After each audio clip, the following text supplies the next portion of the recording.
വയനാട് മുണ്ടക്കൈ ചൂരൽമല ഉരുൾപൊട്ടൽ അതിജീവിച്ചവർക്കുള്ള സർക്കാർ പുനരധിവാസ പദ്ധതി പ്രഖ്യാപിച്ചു.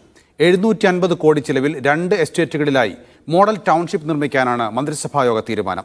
കൽപ്പറ്റയിലെ എൽസ്റ്റോൺ എസ്റ്റേറ്റിൽ 5 സെന്റിലും നെടുമ്പാലയിൽ 10 സെന്റിലുമാണ് വീട് നിർമ്മിക്കുക. ഊരാളുങ്കൽ സൊസൈറ്റിക്കാണ് നിർമ്മാണ ചുമതല. കിഫ്കോൺ മേൽനോട്ടം വഹിക്കും.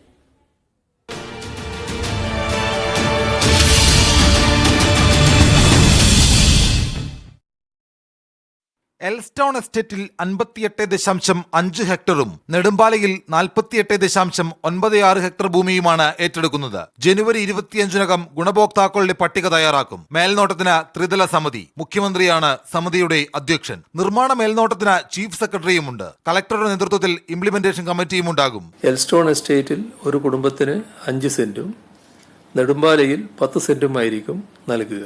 മുഖ്യമന്ത്രിയുടെ നേതൃത്വത്തിൽ പ്രതിപക്ഷ നേതാവും പ്രധാന സ്പോൺസർമാരും ഉൾപ്പെടുന്ന മന്ത്രിമാരും കൂടി ഉൾപ്പെടുന്ന ഉപദേശക സമിതി രൂപീകരിക്കുകയും ചെയ്യും.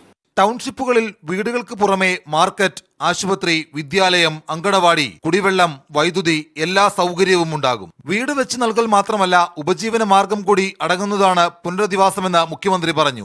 എല്ലാ രീതിയിലും ദുരന്തത്തെ അതിജീവിച്ച് പുനരധിവാസം യാഥാർത്ഥ്യമാക്കുകയാണ് ഉദ്ദേശം.